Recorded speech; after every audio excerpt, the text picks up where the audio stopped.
Hi friends, எல்லாருக்கும் வணக்கம். இன்றைக்கி நம்மளோட குமரி கோஸ்டல் கிச்சனில் கிறிஸ்பி ப்ரான் ஃப்ரை எப்படி பண்ணுறதுன்னு பார்க்கலாம்.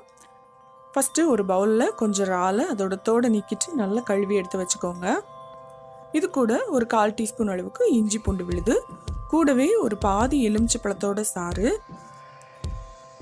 அதோட கொஞ்சமாக உப்பு சேர்த்து நல்லா மிக்ஸ் பண்ணி விட்டுக்கோங்க.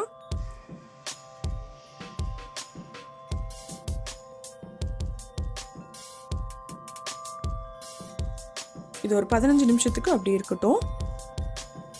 அதுக்குள்ளே ஒரு பேனை சூடு பண்ணிக்கோங்க. இதில் 1 கப் அளவு துருவின தேங்காய் சேர்த்து வறுத்துக்கோங்க. இந்த தேங்காயோட ஈரப்பதம் போகணும், அது வரைக்கும் வறுத்து விட்டுக்கோங்க.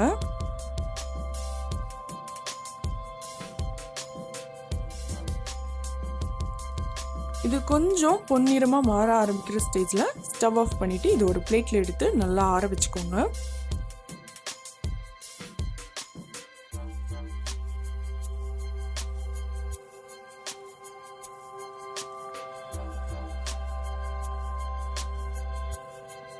இப்போது ஒரு பவுலில் 2 டீஸ்பூன் மைதா மாவு, 1 டீஸ்பூன் சோள மாவு, 1/4 டீஸ்பூன் சீரகத்தூள், 1/4 டீஸ்பூன் மிளகுத்தூள், கொஞ்சம் உப்பு சேர்த்து லைட்டாக மிக்ஸ் பண்ணி விட்டுக்கோங்க.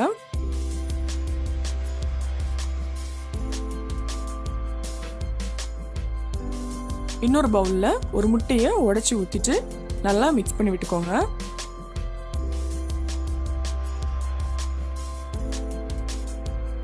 இப்போது ஒரு பவுலில் மாவு, இன்னொரு பவுலில் அடித்து வச்சுருக்க முட்டை, இன்னொரு பவுலில் வறுத்து ஆற வச்சுருக்கிற தேங்காய் எடுத்துக்கோங்க.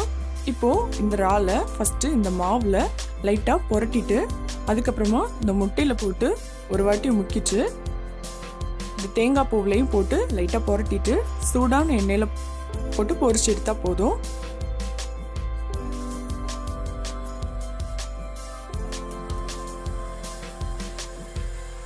இந்த மாதிரி எல்லா இறாலையும் மாவில் முக்கிட்டு முட்டையில் முக்கிட்டு அப்புறமா தேங்காய் பூவில் போட்டு லைட்டாக புரட்டிச்சு சூடான எண்ணெயில் போட்டு பொரிச்சு எடுத்து வச்சுக்கோங்க.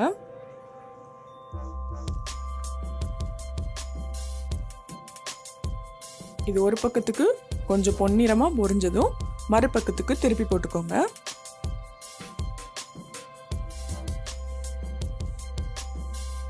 இதோட வாசனை ரொம்ப நல்லா இருக்கும், டேஸ்ட் ரொம்பவே வித்தியாசமாக இருக்கும், குழந்தைங்க எல்லாருக்குமே ரொம்பவே பிடிக்கும்.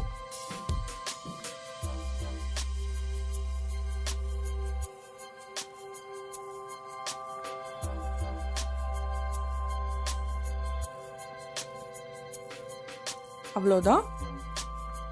இந்த மாதிரி எல்லா இறாலையும் பொரிச்சு எடுத்து ரெடி பண்ணி வச்சுக்கோங்க.